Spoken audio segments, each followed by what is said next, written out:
जैसे त्रिशंकु जी महाराज महल को आए, महल को आकर के जैसे आपने विचार करने लगे, अगर हमारी पत्नी जैसे देहरी के भीतर अगर लेकर के गई तुरंत हम मनुष्य गधा बन जाएंगे। तो रोज तो भैया राजा त्रिशंकु जी महाराज भीतर भोजन करते थे।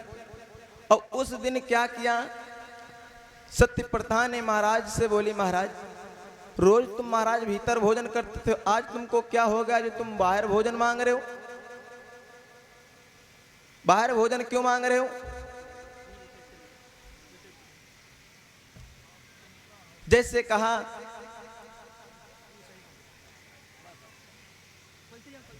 कहा है तो त्रिशंकु जी महाराज बोले कि सुनो देवी, ऐसा है, एक मैंने गाय को भोजन करते हुए देखा तो मैंने गाय को बहुत मारा, तो गाय ने हमको श्राप दे दिया कि हे राजा, जैसे तू देहरी के भीतर पिलेगा तुरंत तुम मनुष्य से गधा बन जाएगा, इसलिए मैं देहरी के भीतर नहीं आ सकता हूं। रानी बोली, वारी महाराज, इस पाखंड में क्यों पड़ते हो? ये सब पाखंड झूठ और पाप थोड़े नहीं लगेगा। महाराज अगर ऐसा होता तो जानते हो ना जाने कितने पाप हो गए, न जाने कितने लोग गलत काम कर देते, न जाने कितने छोटे छोटे जानवर मर जाते, पाप नहीं लगता, और तुम कहते हो कि एक गाय का श्राप लग जाएगा। रानी ने क्या किया, त्रिशंकु महाराज का हाथ पकड़ करके भीतर जैसे आपने देहरी के भीतर लेकर गई। जैसे देहरी के भीतर लेकर के गई तो क्या हुआ भैया, तुरंत मनुष्य जो का रूप था, तुरंत मनुष्य का रूप बदल करके तुरंत पुनः गधा के रूप में आ गए। जैसे गधा के रूप में हो गई। अब रानी ने भैया जैसे देखा, रानी ने जैसे देखा तो रानी विचार करने लगी, ये क्या हो गया, बहुत बड़ा गलत हो गया मेरे साथ। रानी चिल्लाने लगी, चिल्लाते चिल्लाते रानी आकर के नगर में चिल्लाने लगी, अयोध्या नगरी में रोने लगी। कुछ साधु महात्मा जा रहे थे भैया, साधु महात्मा कुछ जा रहे थे, साधु महात्माओं ने देखा कि एक स्त्री रो रही, चलो चल करके पूछते क्या हो गया है। जिस स्त्री के सत्यप्रथा के पास में आए साधु महात्माओं ने, तो साधु महात्माओं से अपना सारा हाल मैया सत्यप्रथा ने कहा। सत्यप्रथा ने संतों से कहा कि सुनो महाराज, हमारे पति ने गाय को मारा था, तो गाय ने श्राप दे दिया कि देहरी के भीतर जैसे राजा पिलेगा तुरंत गधा बन जाएंगे। तो आज मेरा पति जैसे देहरी के भीतर आए तुरंत गधा हो गई, अब इससे छुटकारा कैसे मिले? महात्मा जी बोले कि सुनो देवी, अगर इससे छुटकारा लेना है तो छुटकारा मिल जाएगा, पर छुटकारा कब मिलेगा? जब कोई पतिव्रता देवी हो तो आ करके 31 घड़ा जाकर के जल ना दे। जो स्त्री पतिव्रता देवी हो आकर के 30 घड़ा पानी राजा के गधा के ऊपर ना दे तो गधा से पुनः मनुष्य बन सकते हैं। पर पानी लाना कैसे? ऐसे नहीं, कच्चे धागे से वो जाकर के कच्चे कुआं से पानी भर कर लाना है। ये तो भैया बहुत कठिन की बात है। कच्चे धागे से वो भी 30 घड़ा, 1-2 घड़ा हो तो भैया बन जाए, पर 30 घड़ा पानी भरना। तो यहां पर अगर देखा जाए तो क्या रानी पतिव्रता नहीं थी? रानी भी पतिव्रता थी, पर रानी ने क्या किया है, रानी अपने गांव में नगर में ढूंढने लगी, कोई पतिव्रता देवी नहीं दिखाई पड़ी। तो क्या किया, आगे दूसरे नगर को गई तो दूसरे नगर में एक कालू मेहतर की पत्नी थी। कालू मेहतर की पत्नी थी, जाकर के जैसे सुना तो कालू मेहतर की पत्नी को बुलाया गया। पत्नी ने आकर के कालू मेहतर ने कच्चे धागे से 60 घड़ा पानी कुएं से भरा। वही आकर के 60 घड़ा आकर के जैसे नाई, जैसे गधा के ऊपर पानी नाई तो तुरंत भैया जो गधा के रूप में थे तुरंत पुनः राजा के रूप में दिखाई पड़ने लगे। जब राजा के रूप में दिखाई पड़ने लगे, राजा ने क्या हुआ, रानी को गले से लगाया। महाराज ने त्रिशंकु जी महाराज ने आपने रानी को गले से लगाया, मैंने एक गाय को मार करके प्रणाम मैंने भोगा है। जैसे रानी ने कहा कि जो कालू मेहतर ने तुम्हारे के ऊपर 30 घड़ा जल लाया, इसी का उद्धार किए हो महाराज आपने। तो त्रिशंकु जी महाराज बोले कि जाओ देवी, तुमने 30 घड़ा हमारे के ऊपर जल नाया है, तो जाओ तुम जो मांगोगी हम तुमको देने के लिए तैयार हैं, क्या मांगना चाहती हो? तो कालू मेहतर ने बोली, सुनो राजन, अगर हम मांगेंगे तुम दे नहीं पाओगे। त्रिशंकु जी महाराज बोले मांगो तो क्या मांगना चाहती हो? तो कालू मेहतर ने बोले सुनो महाराज, हम तुमसे कुछ नहीं मांग रहे, पर जो तुम्हारी रानी के गर्भ में जो बेटा पल रहा है, आपने बेटे से जाकर के कह देना जब तुम्हारा बेटा जन्म लेगा कि जिस तरह मैंने 30 घड़ा मैंने आपके ऊपर पानी नहाया है, उसी तरह से तुम्हारा बेटा हमारे घर का पानी भरने का काम कर दे, और कुछ नहीं चाहिए महाराज। त्रिशंकु जी बोले जाओ महारानी, अगर तुमने ऐसा कहा है तो जाओ, तुम्हारे घर का हमारा बेटा पानी भरने का काम करेगा। वही समय है राजा हरिश्चंद्र ने आकर के जन्म लिया। तो त्रिशंकु जी महाराज ने राजा हरिश्चंद्र से कहा था बेटा मैंने किसी से वादा किया था कि जाकर के तुम 30 घड़ा पानी भरोगे। वही आकर के राजा हरिश्चंद्र जब काशी नगरी को पहुंचे, तो काशी नगरी में जैसे पहुंचे तो कालू मेहतर लेकर के गया। तो कालू मेहतर राजा हरिश्चंद्र से पानी भरवाने का काम करने लगा। राजा हरिश्चंद्र भी करके चले गए कालू मेहतर के वहां पर। अब इधर मैया तारावती और बेटा रोहितास बचा। जब 2 प्राणी बचे तो क्या हुआ, एक पंडित जी जा रहे थे, पंडित जी पूजा पाठ करे हुए जा रहे थे। तो पंडित जी ने देखा तो पंडित जी विचार करने लगे हमारे घर में कोई खाना बनाने वाली नहीं है। तो जब कोई खाना बनाने वाली नहीं तो महाराज बेचने के लिए आए, तो चलो चल करके देखते। पंडित जी जाकर के गए तो विश्वामित्र से कहने लगे महाराज कितने में बेचोगे? तो विश्वामित्र ने भैया 20-20 भार सोने में दोनों को बेच दिया। तारावती को और बेटा रोहितास को दोनों को बेच दिया। पंडित जी आकर के दोनों से काम करवाने लगे। रोहितास बेटा फूलों को तोड़ करके बाग से लाता है और तारावती खाना बनाने का काम करने लगी। एक दिन ऐसा समय आ गया भैया कि जिस समय राजा हरिश्चंद्र तालाब को पानी भरने के लिए गए थे, उसी तालाब पर मैया तारावती पानी भरने के लिए आई थी। राजा हरिश्चंद्र ने जैसे तारावती को देखा, और राजा हरिश्चंद्र 4 दिन हो गए थे ना कुछ खाया ना कुछ पिया था। 4 दिन हो गए थे राजा हरिश्चंद्र ने कुछ भी नहीं खाए थे। जैसे राजा हरिश्चंद्र घड़े में पानी भर लिया, जब घड़ा नहीं उठा तो तारावती को देखा। तो तारावती से बोले कि सुनो देवी घड़ा उठवा दो। जैसे तारावती से कहा तो तारावती कहने लगे कि सुनो महाराज हमें तुम्हारा घड़ा नहीं उठवा सकते। क्यों? क्योंकि तुम एक कालू मेहतर के घर का पानी भरने का काम करते हो और हम एक पंडित के घर का पानी भरने का कार्य करते हैं। तो आप ही बताओ महाराज आपके घड़े को हम कैसे छू सकते हैं? अगर महाराज आपके घड़े को मैं आज छूऊंगा तो राजा हमारे पंडित जी हमको निकाल देंगे, आपने महल से, आपने घर से निकाल देंगे। महाराज उपाय तो बता सकते पर आपका घड़े में हाथ नहीं लगा सकते। उपाय बता करके रानी उपाय बताया। रानी ने घड़े में पानी भर लिया। राजा भी घड़े को उठाया और घड़ा को उठा करके कालू मेहतर के दरवाजे पर पहुंचे तो घड़ा हाथ से छूट गया। कालू मेहतर ने देखा तो कालू मेहतर ने राजा हरिश्चंद्र को डांटा और राजा हरिश्चंद्र से बोले कि जा राजा आज से तुझसे पानी भरवाने का कार्य नहीं करवाएंगे। एक लाठी दे दिया, एक कंबल दे दिया कि जा शमशान पर जाकर के तू पहरा दे। राजा हरिश्चंद्र गए शमशान पर पहरा देने लगे। धीरे धीरे समय क्या बीता। एक बार पंडित जी का एकादशी का व्रत पड़ा। एकादशी का जब व्रत पड़ा तो पंडित जी तारावती के पास में गए, बोले देवी आपना तुम्हारा बेटा इधर उधर घूमता रहता है दिन भर, आपने बेटे से जाकर के कह दो कि आज एकादशी का व्रत है, कुछ बाग से को चला जाए फूल को तोड़ लाए। बेटा को झबरिया पकड़ा दिया मैया ने। बेटा फूल तोड़ने के लिए जैसे चला है, और वही विश्वामित्र ने क्या किया भैया, विश्वामित्र ने सर्प का रूप बना करके उसी फूल पर जाकर के बैठेगा जो सुंदर दिखने में लगता था।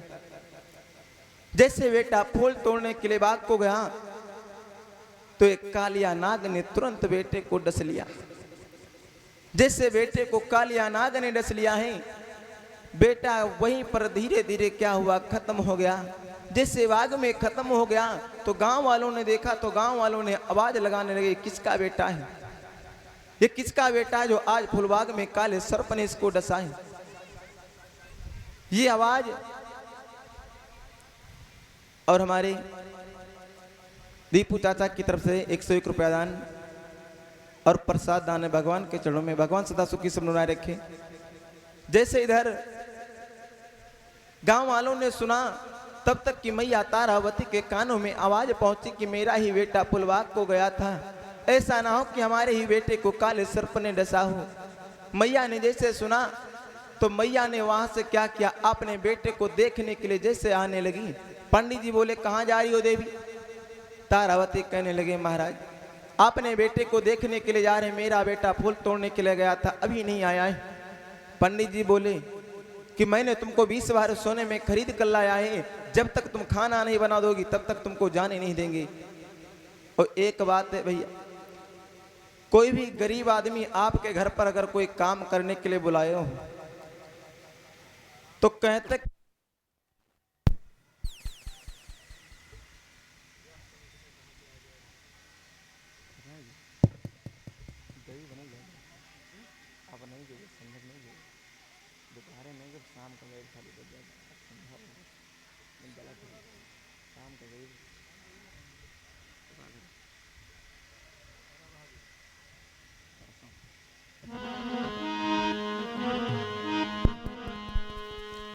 जैसे तारावती चलने लगी,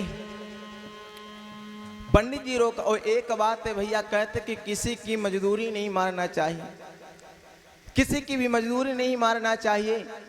आज जैसे क्या हुआ है, तारावती पंडित जी से हाल कह करके खाना बना करके जैसे पुलबाग को गई, जैसे पुलबाग को गई, जैसे मैया ने देखा कि मेरे बेटे को काले सर्प ने डसा है।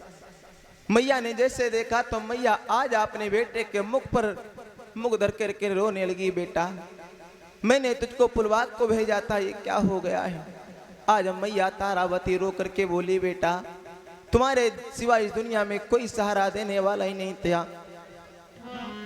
वो क्या बोली, करी बेटा की याद मैया पापा की के रोई रे।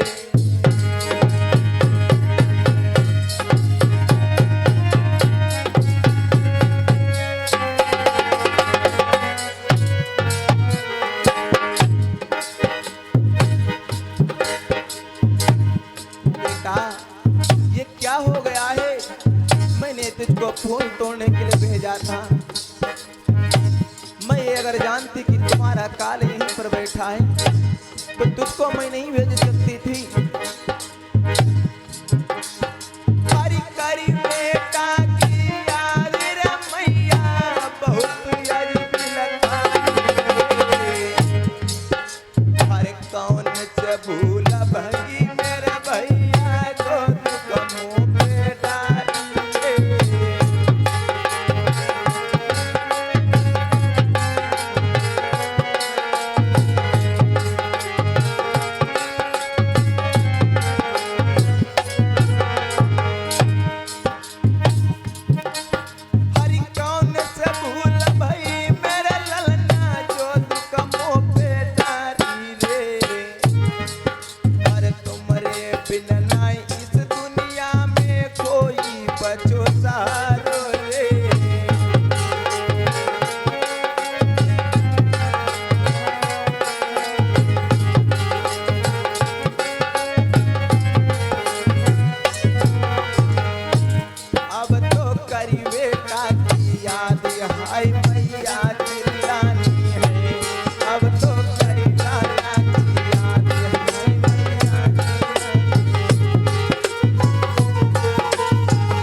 और स्नेही रसूलपुर की तरफ से 51 रुपये दान है।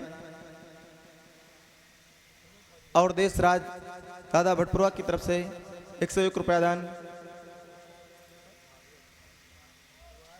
और पृथ्वीपाल दादा गोपालपुर की तरफ से भगवान के चरणों में 101 रुपया दान। भगवान सदा सुखी से बनाए रखें।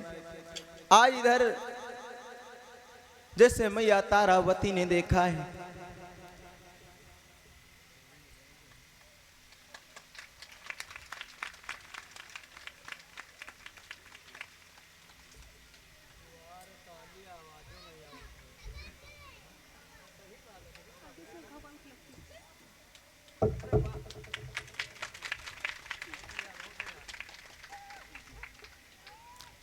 और हमारे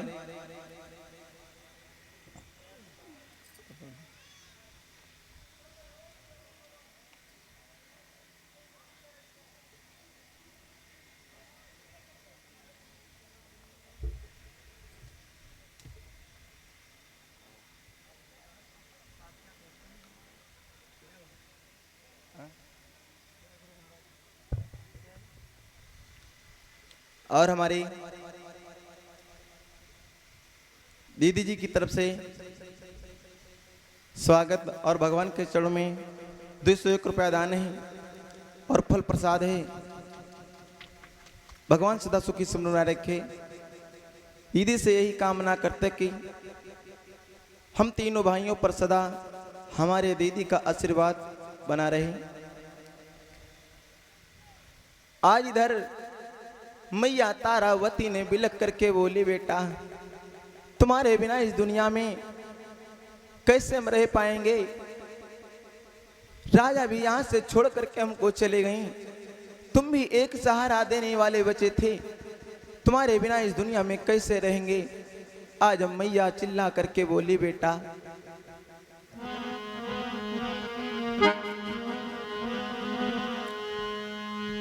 सुधियाई लाला की बहुत रोई, सुधियाई। और हमारे आज ही की तरफ से भगवान के चरण में 101 रुपया दान है। भगवान सदा सुखी समृद्धि रखे।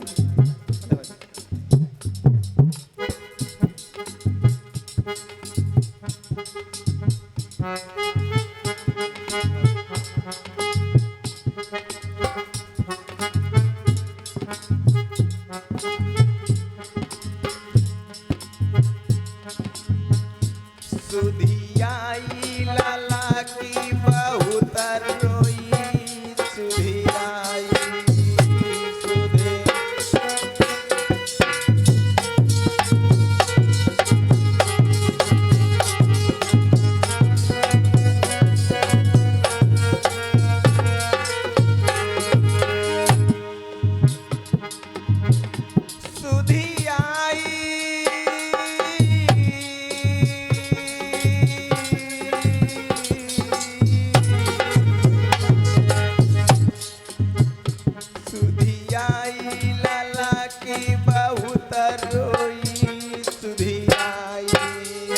सुधे।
अपने बेटे को जिससे लाश पर मुख रख करके रोने लगी बेटा।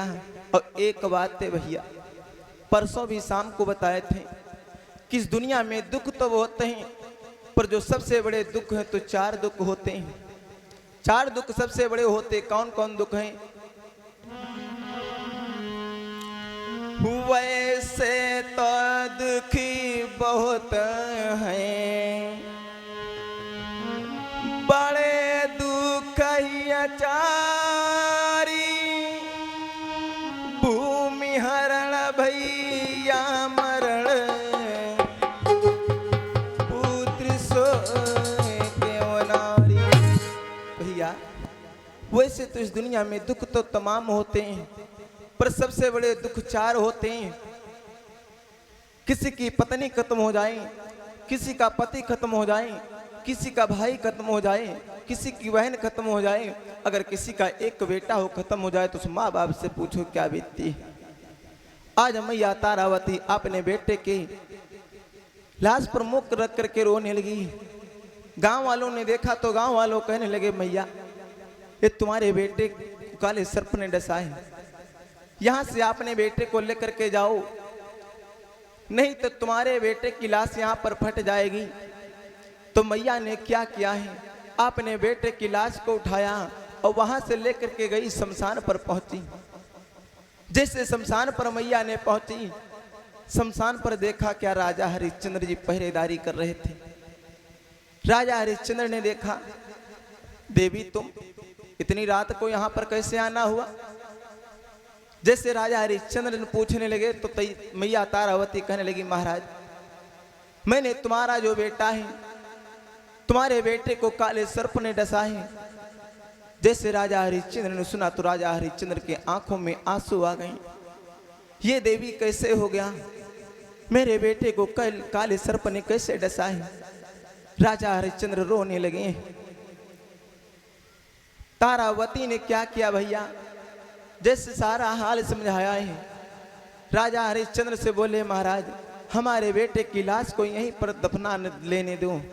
जैसे कहा तारावती ने तो राजा हरिश्चंद्र बोले, सुनो देवी मैं ऐसे दफनाने नहीं दूंगा, क्योंकि मैं भी नौकरी करता हूं, मैं अपने सत्य से पीछे नहीं हटूंगा।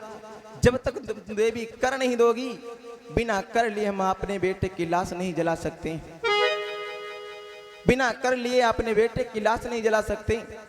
मैया तारावती बोली, राजा अरे तुमने 7 जन्मों का वादा किया था, ये तुम्हारा खून है, तुम कहते हो कि बिना कर लिए हिसाब लाश नहीं जलाएंगे।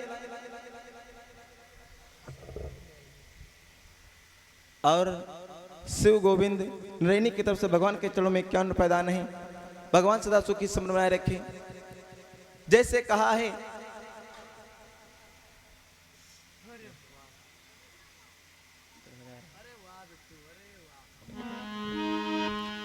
जैसे कहा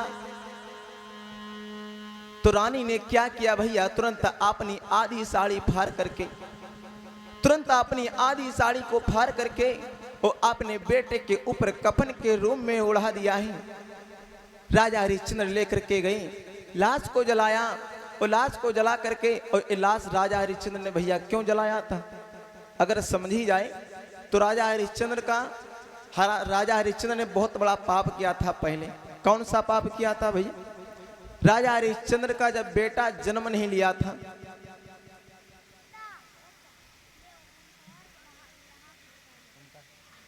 और ओमकार बेड़ापुर की तरफ से भगवान के चरणों में क्यों प्रदान, भगवान सदा सुखी सुनाए रखे।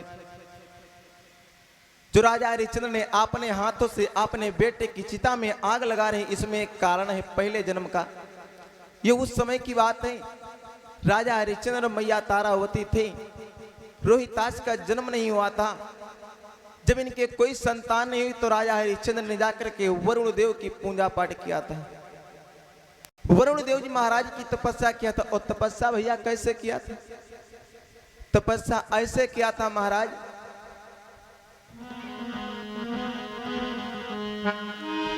करती तपस्या प्रभु मन लाए,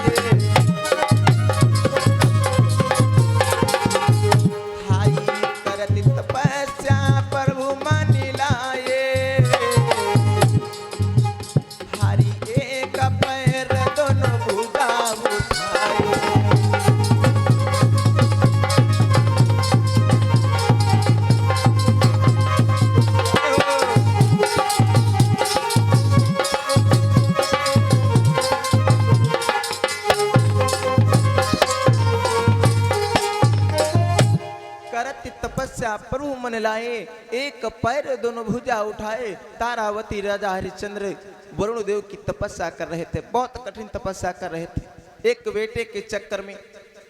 और भैया देखा होगा, एक बेटे के चक्कर में ना जाने कितने देवी देवताओं को सुमिरते हैं कि कौन भैया बाकी नहीं रह जाते हैं।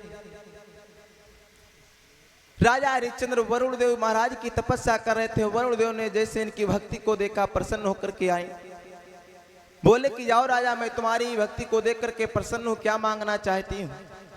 राजा हरिश्चंद्र बोले महाराज हम क्या मांगे, हमारी पत्नी साथ में, हमारी पत्नी जो मांगना है तो हमारी पत्नी मांग ले, हमको कुछ नहीं चाहिए। पत्नी के पास में वरुणदेव गए, पत्नी से बोले क्या मांगना चाहती हो देवी।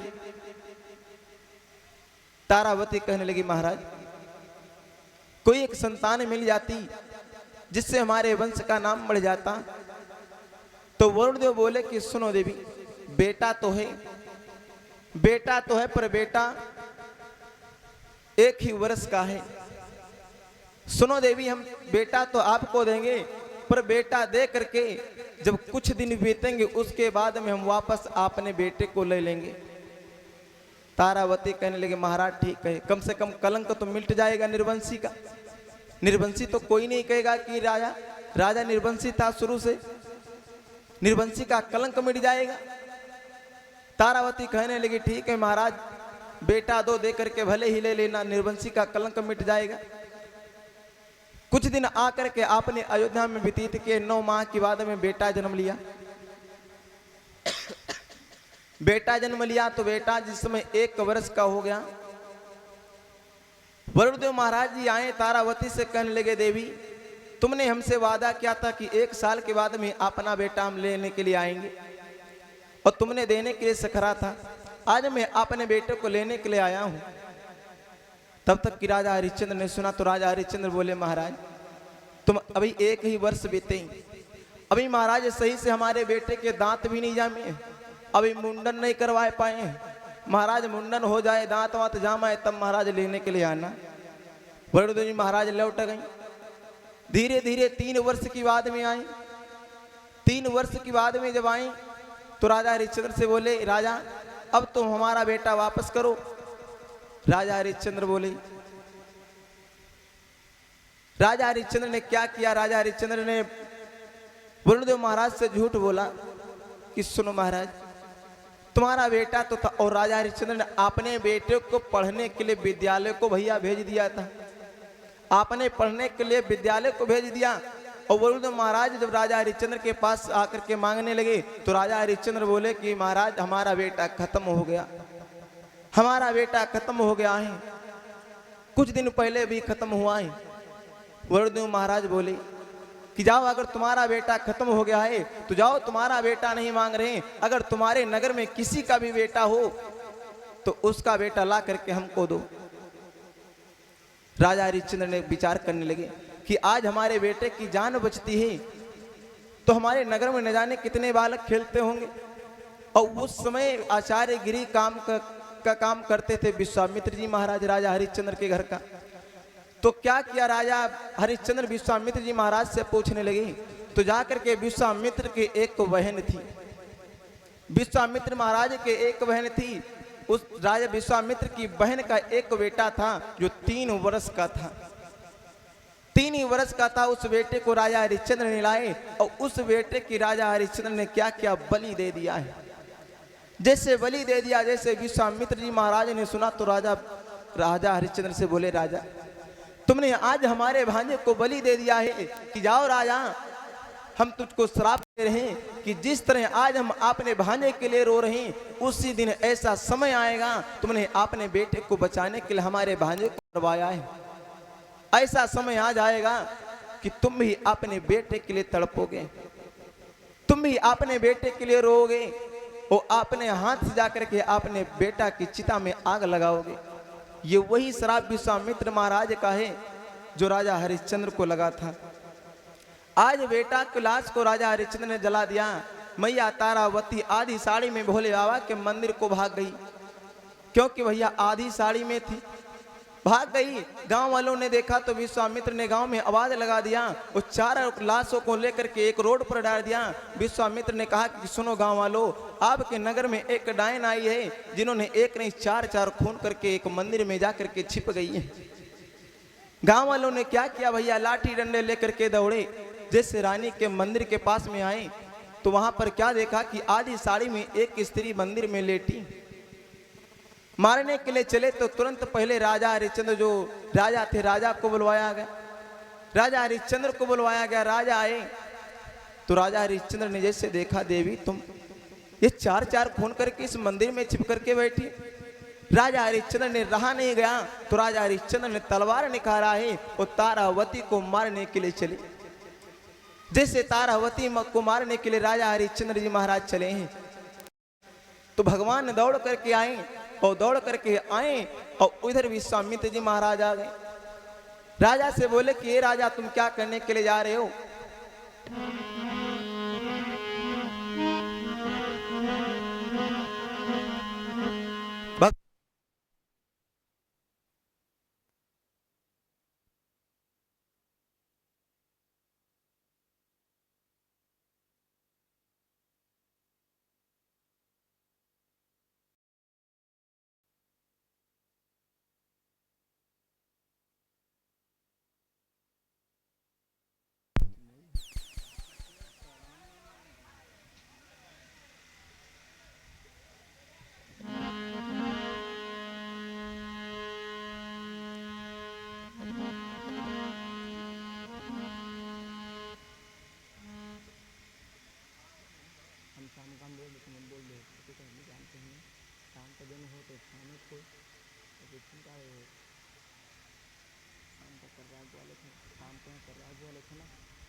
एक बार बोलो शंकर भगवान की, हनुमान जी महाराज की। आज इधर जैसे तारावती को मारने के लिए राजा हरिश्चंद्र जी चले, भगवान विष्णु ने आकर के तुरंत तारा को बचाया। राजा से बोले कि राजा तुम क्या करने के लिए जा रहे हो? विश्वामित्र जी तब तक आ गए, बोले कि सुनो महाराज,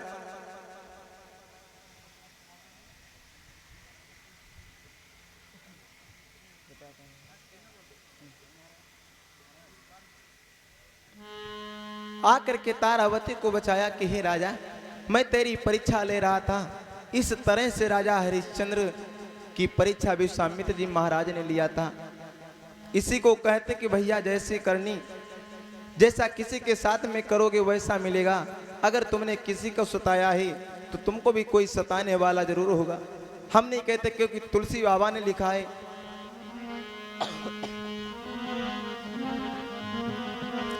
कर्म प्रधान विष रचि राखा, कर्म प्रधान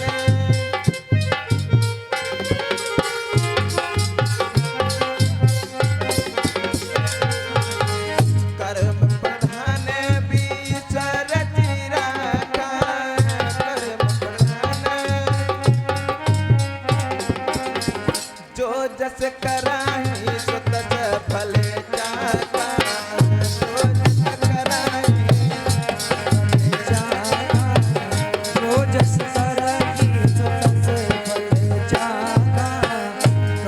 प्रधान विश्व करी राखा, कलम प्रधान विश्व करी राखा, जो जस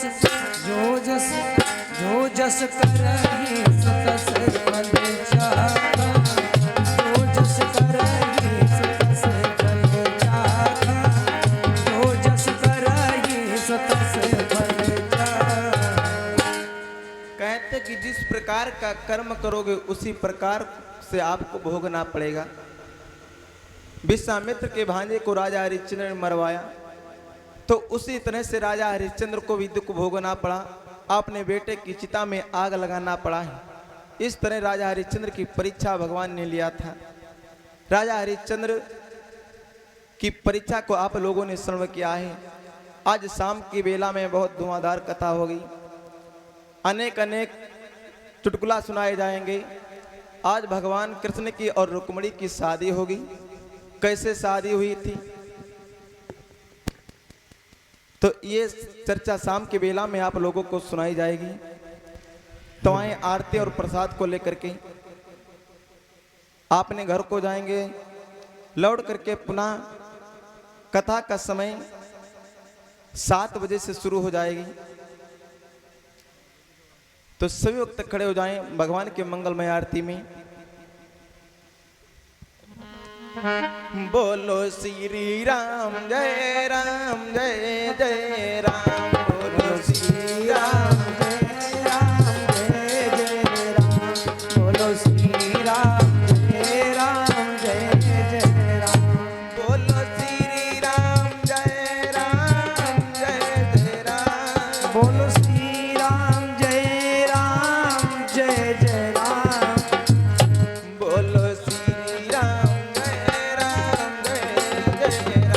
बोलो श्री राम जय जय राम। बोलो श्री राम जय जय राम। थाली कहाँ है?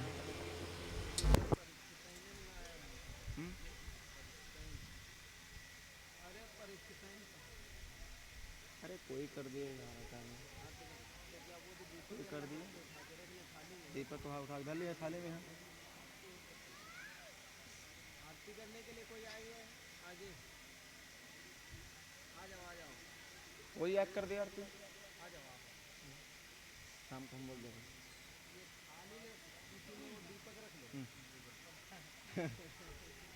आपन बचाओ, आपन बचाओ, दूसरे को आपन बचाओ। गाली बस अब पानी गर्म हो गई है। परेशान हो गया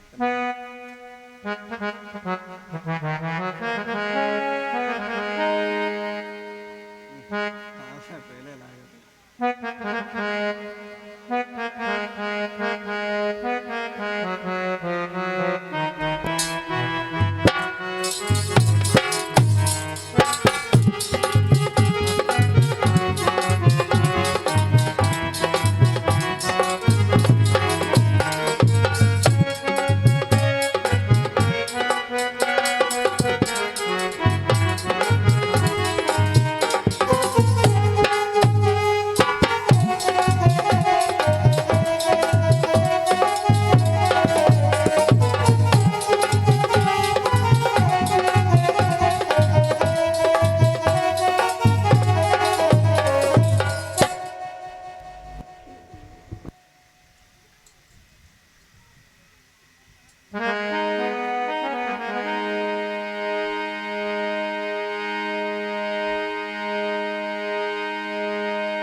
प्रेम से बोले वृंदावन बिहारी लाल की।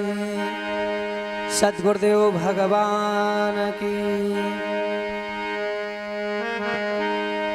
आइए सभी भक्त भगवान की पावन आरती मीठी मीठी तालियों से बोलेंगे।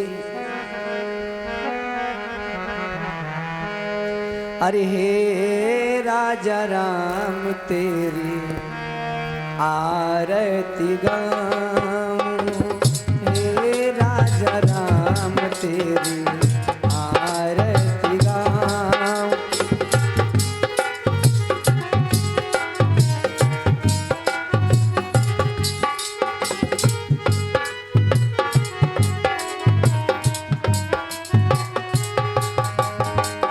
आरती गाऊं प्यारे तो को मनाऊं।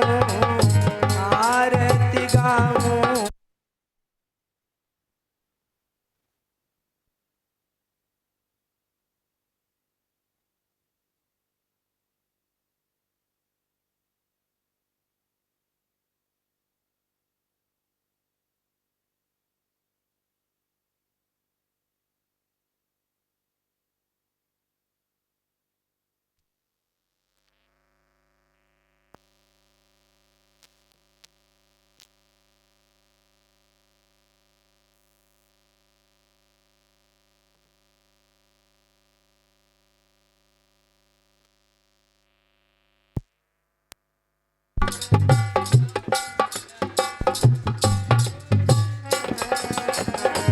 आरती गाऊं प्यार तो को रिझाऊं।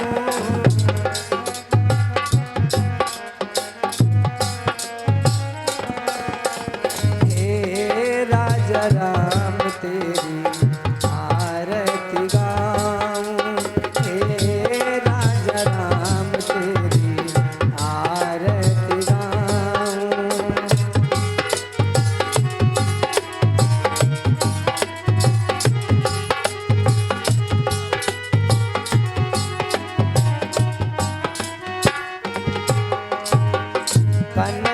सिंहासन राजत जोरी।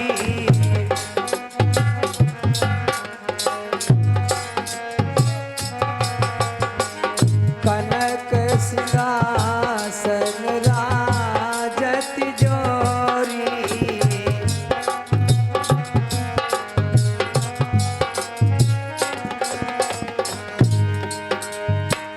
दशरथ नंदन जनक किशोरी।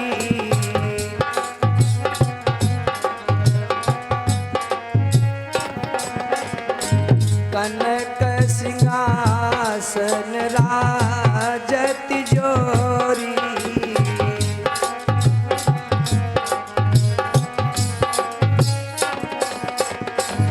दशरथ नंदन जनक किशोरी।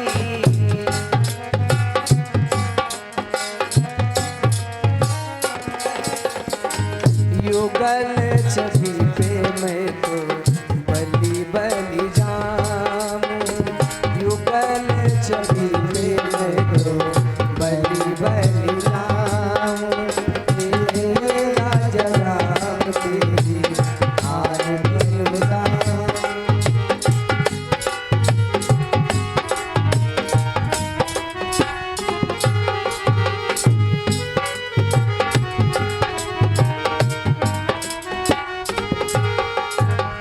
चरणों से निकली है गंगा प्यारी।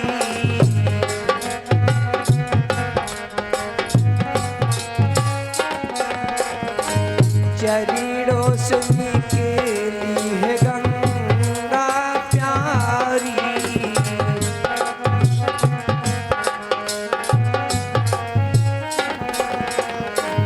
जिसने सारी दुनिया तारी।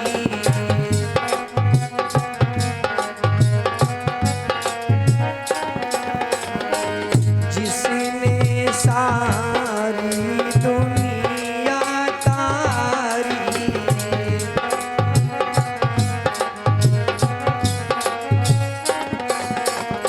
इन्हीं चरणों में मैं शीश झुकाऊं। हे राजा राम तेरी आरती गाऊं।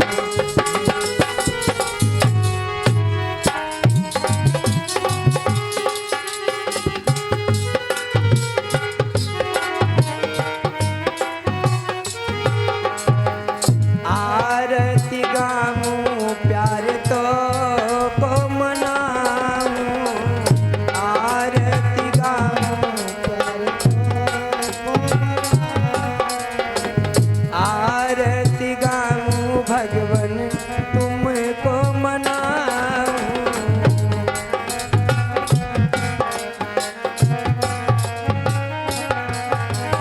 हे राजा राम तेरी आरती गाऊं।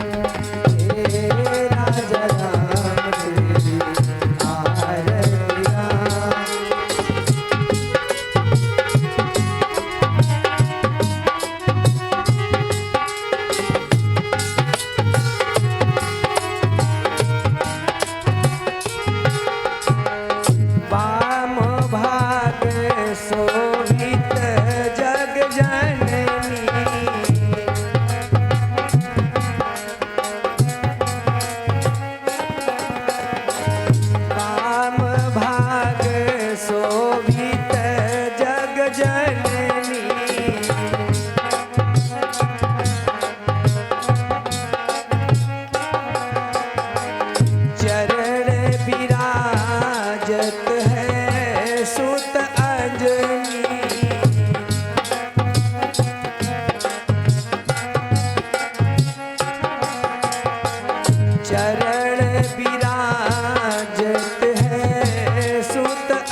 आरती गाऊं प्यारे तो को मनाऊं, आरती गाऊं प्यारे तो को मनाऊं, हे राजा राम तेरी आरती गाऊं, हे राजा राम तेरी आरती गाऊं, हे राजा राम तेरी आरती गाऊं, हे राजा राम तेरी आरती गाऊं, कौशल्या के भैया तेरी आरती गाऊं, लक्ष्मण जी के भैया तेरी आरती गाऊं, तीनों मैया तेरी आरती गाऊं, हे राजा राम तेरी आरती गाऊं, हे राजा राम तेरी आरती गाऊं।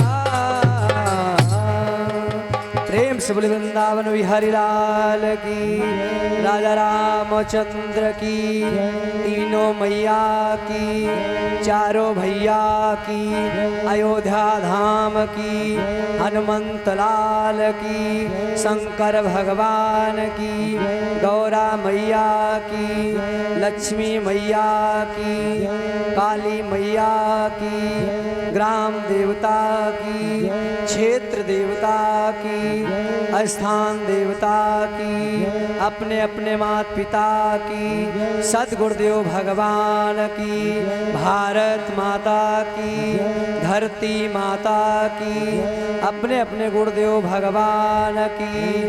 ओम पार्वती पते हर हर महादेव। ओम सर्वे भवन्तु सुखिनः